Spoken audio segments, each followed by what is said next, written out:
B a normal, अगर ये normal सब ग्रुप है,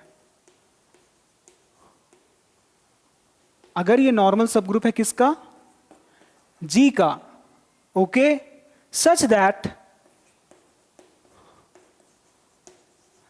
इस तरीके से कि जो H नॉर्मल था तो ऑब्वियसली वो जी के नीचे जा सकता है, तो इस तरीके से कि ये अबेलियन भी है, इस तरीके से कि this is G by H is abelian also, ये हमारा थ्योरम था। तो इस थ्योरम के बेसिस पे हमें क्या मिलता था, देन हमें मिलता था कि देखिए तो जरा कौन है abelian, this G by H is abelian. According to this theorem we have, ये ऊपर में कौन है, जी, तो इस ऊपर वाले का कॉम्यूटेटर, मतलब जी का कॉम्यूटेटर, ये जी डैश, जी डैश का मतलब कॉम्यूटेटर होता है ना, इसलिए इसको आप ऐसे ब्रैकेट में भी लिख सकते हो, first commutator group, first commutator subgroup of this G will contain in this denominator H, ऊपर वाले का कॉम्यूटेटर कंटेन करेगा नीचे, नीचे वाले में। आया बात समझ में, ये हमें कहां से मिल रहा है, ये इस थ्योरम से मिल रहा है कि अगर जब कभी भी H एक नॉर्मल सब ग्रुप आपको दिखाई दे इस तरीके से कि G बाई एच अबेलियन भी है, तो डेफिनेटली G का कॉम्यूटेटर इस नीचे वाले H में कंटेन करेगा। ये हमने पढ़ रखा है, ठीक है, हम लोग कवर कर लिए, आप देख भी सकते हैं उसको, ठीक है। चलिए आगे बढ़ते, on the basis of this theorem हम लोग इसमें वो कॉन्सेप्ट को यूज करेंगे। जरा आप हमको बताइएगा कि जैसा कि आप देख सकते हैं यहाँ पे जितना भी ये N4 N3 में नॉर्मल है, N3 N2 में नॉर्मल है, N2 N1 में नॉर्मल है, N1 N नॉट मतलब G में नॉर्मल है, तो क्या ये कॉन्सेप्ट यूज किया जा सकता है, क्योंकि N1 नॉर्मल है N नॉट में मतलब G में, N1 नॉर्मल है G में, साथ में G अपॉन N1 यहां पे करेंगे तो वो अबेलियन भी तो है, एकदम एग्जैक्टली यहां पे दो कंडीशन मिल रहा है, एक नॉर्मल वाला और एक अबेलियन वाला। तो ये दोनों कंडीशन हम लोगों को यहाँ पे इस सीरीज के लिए लागू है। इस सीरीज के लिए ये दो कंडीशन जो वहाँ पे हम बात कर रहे हैं उस थ्योरम में, वो दो कंडीशन ऑलरेडी यहाँ पे फॉलो हो रहा है। इसका मतलब ये हुआ कि हम लोग ये रिजल्ट को यूज कर सकते हैं। सो N1 is normal in G, सो उसी बात को लिखेंगे फ्रॉम सीरीज 1, ओके, सीरीज 1 नहीं है ये, सीरीज हमारा सेकेंड है, तो यहाँ पे इसको हम लोग, this is our second series, तो आप इसको ऐसे यहाँ पे स्पेस नहीं है, समझिएगा कि ये हमारा सेकेंड सीरीज है। तो therefore from series 2 we have, इस सीरीज 2 के हेल्प से हमारे पास क्या है कि जो N1 है वो नॉर्मल है G में, N1 जो है वो नॉर्मल है G में, और साथ ही साथ ये नॉर्मल है तो वो डिनोमिनेटर में जाएगा G के, ये अबेलियन भी है, ये अबेलियन भी है, यहां से नॉर्मल भी है, अबेलियन भी है। तो इसका मतलब ये हुआ, कौन है अबेलियन, ये कोसेंट ग्रुप। तो अगर ये अबेलियन होता है तो G का कॉम्यूटेटर H में कंटेन करता है, रिजल्ट है हमारे पास। तो ये G का कॉम्यूटेटर कहां कंटेन करेगा, N1 में। इसका मतलब ये हुआ कि G का कॉम्यूटेटर N1 में कंटेन करेगा। क्या ये बात आपको समझ में आया? ओके, चलिए आगे बढ़ते हैं। तो इधर हमको थोड़ा सा हटाना पड़ेगा, आप लोग नोट कर ही लिए होंगे, यहां तक हटाते हैं।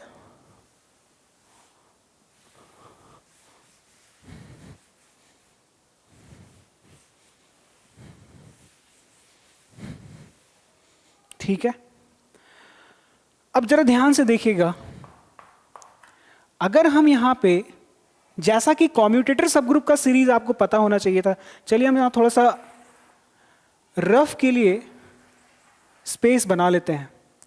हमारा कॉम्यूटेटर सब ग्रुप का जो सीरीज था वो कैसा होता है, ऑलरेडी हम लोग यहां पे लिखे भी थे कि Z का कॉम्यूटेटर फर्स्ट वाला होता है, फिर ये फर्स्ट का कॉम्यूटेटर करेंगे तो हमें सेकंड मिलेगा, और ये जो थर्ड वाला कॉम्यूटेटर है, इसका मतलब क्या होता है आपको समझ में आ रहा है कि अगर आप G2 का, है ना, G2 का कॉम्यूटेटर ढूंढेंगे तो ये कौन है, ये कोई और नहीं, ये G3 ही है। आया बात समझ में? आई होप ये बात आपको समझ में आ रहा होगा। ठीक है, ओके। तो अगर इसका ये भी मतलब है कि अगर ये G फर्स्ट है, G फर्स्ट वाला कॉम्यूटेटर, इस पर अगर आप डबल डैश लगाते हो तो इसका मतलब क्या हुआ? इसका मतलब ये हुआ कि आप G2 पे पहुंच गए हो। ठीक है, डबल डैश G2। तो हम यहां पे वही काम कर रहे हैं कि जो G डैश है इस पे हम एक और डैश लगा दिए, मतलब हम G डैश का अगला वाला जो कम्यूटेटर सब होता है G2, उसके बारे में बात कर रहे हैं। क्योंकि इधर कम्यूटेटर सब ग्रुप लगाए हैं, मतलब कम्यूटेटर का साइन लगाए, तो इधर भी आपको लगाना होगा, है ना। ये आया बात समझ में? और आप जरा बताइए कि इसका क्या मतलब है। ये तो बात कर रहा है, ये सेकंड वाला कम्यूटेटर सब ग्रुप ऑफ G का बात कर रहा है, इसका तो यही मतलब होता है। G डबल डैश का मतलब G डबल डैश, इसीलिए तो डबल डैश के बदले में हम लोग यहाँ पे 2 लिखते हैं ना। वो वीडियो में, पुराने वाले वीडियो में हम बता चुके हैं। ये कहाँ पे कंटेन कर रहा है? इसमें N1 का कम्यूटेटर में। आया बात समझ में? चलिए आगे बात करते हैं। बहुत इंपॉर्टेंट है ये सारा चीज। अब जरा देखिएगा, ये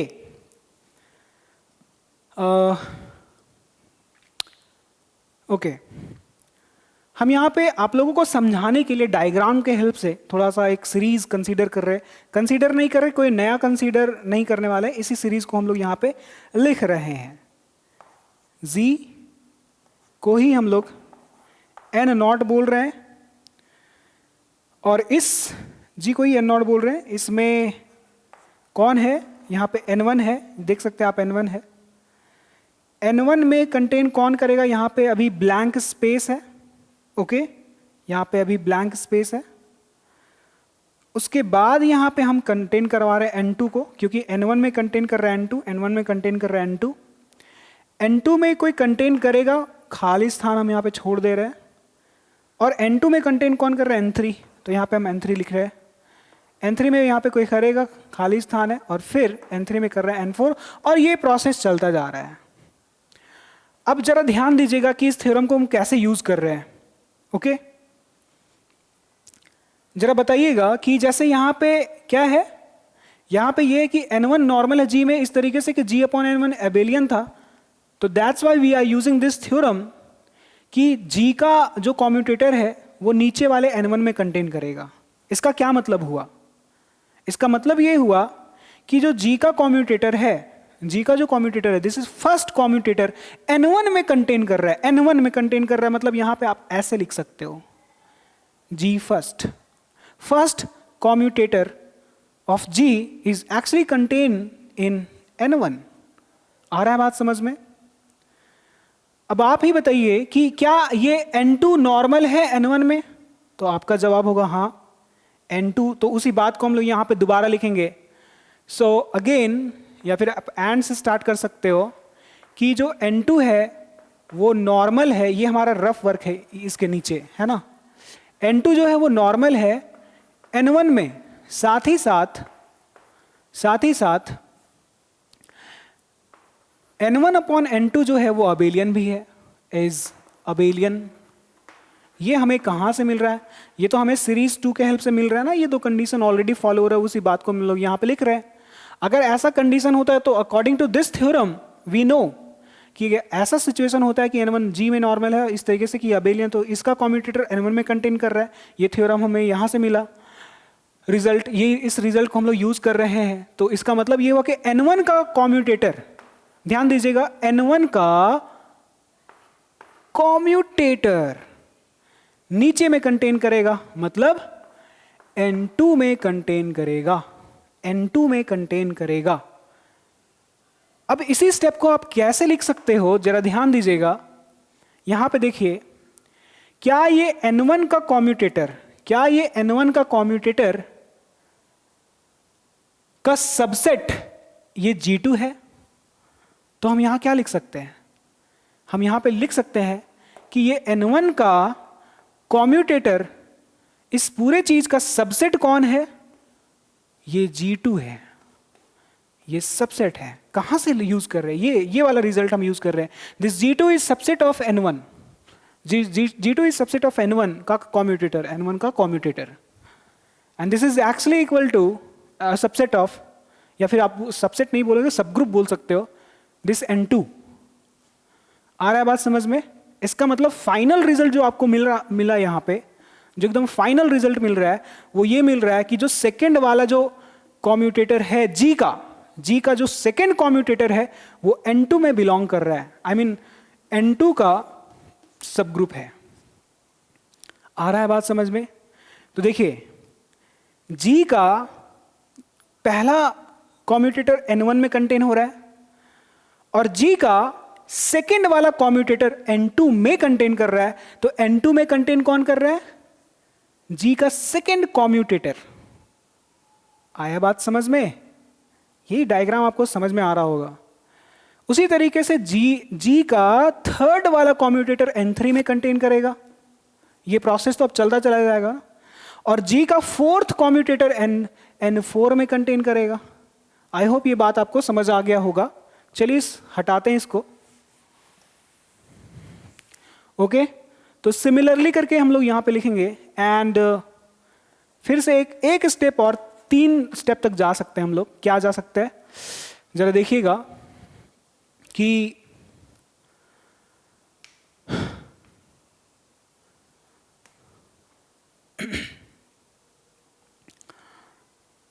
सिमिलरली, या फिर आप इसको आप सिमिलरली करके आप इसको ज़्यादा जाने का ज़रूरत नहीं है। सो ऑन कंटिन्यूइंग, सो आप यहाँ पे इस बात को लिख सकते हो, on continuing this process, the above process, अगर इसी प्रोसेस को हम लोग आगे बढ़ाते जाएं, है ना, आगे इस तरीके से बढ़ाते जाएं, अब इनका ज़रूरत हमें ख़त्म हो गया है। अगर इस प्रोसेस को हम लोग आगे बढ़ाते जाएं, है ना, तो हमें क्या देखने को मिलेगा? तो आप जैसा कि देख पा रहे हैं कि G का जो फर्स्ट वाला हम यहाँ पे हाईलाइट कर दे रहे हैं, वो N1 में कंटेन था। G का सेकेंड कॉम्यूटेटर सब ग्रुप N2 में कंटेन हो रहा है। तो क्या आप बता सकते हो कि G का K-1th, है ना, K-1 जो कॉम्यूटेटर सब ग्रुप होगा वो किस में कंटेन करेगा?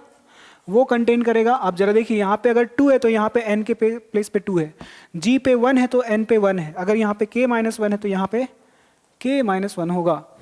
एंड दिस इम्प्लाइज कि अगर हम लोग इस kth कॉम्यूटेटर सब ग्रुप का बात करें तो वो कहाँ कंटेन होगा?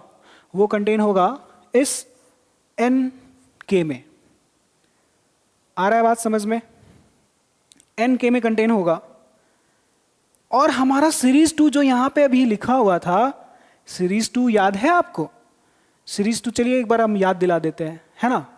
सीरीज 2 हमारा था इस तरीके से, G बराबर N0, N1 में कंटेन करा N2 में कंटेन कर रहा था N3 में कंटेन कर रहा था N4, और ये प्रोसेस तो कभी रुक नहीं रहा था। लास्ट में हमें Nk था हमारे पास एक सब ग्रुप जहां पे आइडेंटिटी को कंटेन किया था। बस ये सीरीज 2 था ना हमारा। मतलब ये जो Nk है वो कोई और नहीं, ये आइडेंटिटी एलिमेंट के बराबर है। आया बात समझ में आपको? चलिए तो इसको हटा देते हैं।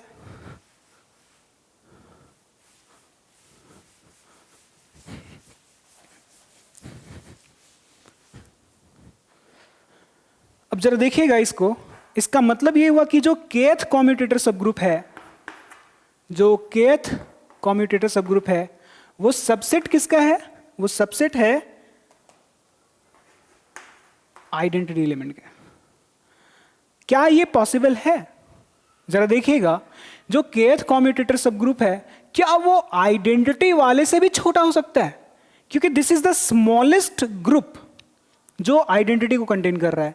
इससे छोटा कोई नहीं हो सकता, इससे छोटा कोई हो ही नहीं सकता, वो तो एम्प्टी हो जाएगा ना। बट दिस इज अ सब ग्रुप, ये खाली नहीं हो सकता। इसका मतलब क्या हुआ? इसका मतलब ये अगर सब ग्रुप नहीं बन सकता तो एक और साइन है यहां पे, इक्वलिटी। तो ये इक्वल वाले को फॉलो करेगा। अगर सब ग्रुप को फॉलो नहीं कर रहा है, सबसेट को फॉलो नहीं कर रहा, तो इक्वल वाले को फॉलो करेगा। तो यहां पे एक थोड़ा सा स्टेटमेंट यूज करना होगा कि बट यहां पे ईच ZI, मतलब हम लोग जनरलाइजेशन में बात कर रहे हैं कि जितने भी कॉम्यूटेटर सब ग्रुप होते हैं, जितने भी कॉम्यूटेटर सब ग्रुप होते हैं, इज सब ग्रुप, वो सारे के सारे सब ग्रुप होते हैं, सब ग्रुप ऑफ G। तो G का सब ग्रुप होता है, इसका मतलब वो एम्प्टी तो नहीं हो सकता ना। और यहां पे इस स्टेटमेंट से पता चल रहा है कि ये एम्प्टी होने के लिए मजबूर कर रहा है कि भाई हम तो यहां पे इकलौता आइडेंटिटी बैठे हुए हैं, इससे छोटा तुम बन जाओ जो कि एम्प्टी के बराबर होता है। और ये एम्प्टी हो नहीं सकता क्योंकि ये सब ग्रुप होता है G का। तो अगर ये सबसेट वाले फॉलो नहीं करे तो इक्वली फॉलो करेगा। बट ईच GI इज सब group of G, this means ये जो G का जो kth कम्यूटेटर है वो बराबर हो जाएगा। आया बात समझ में? और हमें यही प्रूव करना था। आई होप ये बात आपको समझ आ गया होगा। हमने सॉल्वेबल कंसीडर किया था इधर सेकेंड पार्ट में, और हम इस कंडीशन को हमने शो कर दिया। आया बात समझ में आप सभी को? तो आई होप ये थ्योरम आपको समझ आ गया होगा। एक बात हम बताना भूल गए कि चलिए अभी बता देते हैं। This theorem is also known as characterization theorem.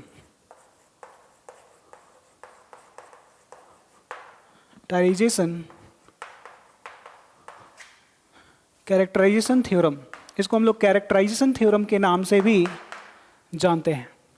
I hope ये बात आपको समझ आ गया होगा, ये थ्योरम बहुत अच्छे से आपको क्लियर हो गया होगा। अगर नहीं समझ आया है तो एक बार आप दोबारा देखिए, डेफिनेटली समझ में आ जाएगा।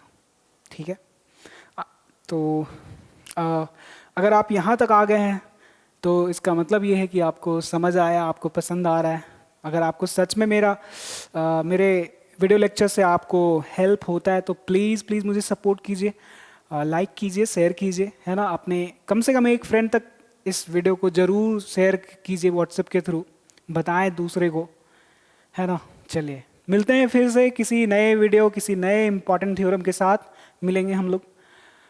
बने रहिएगा इस चैनल पे। चलिए ठीक है, thank you very much, bye bye.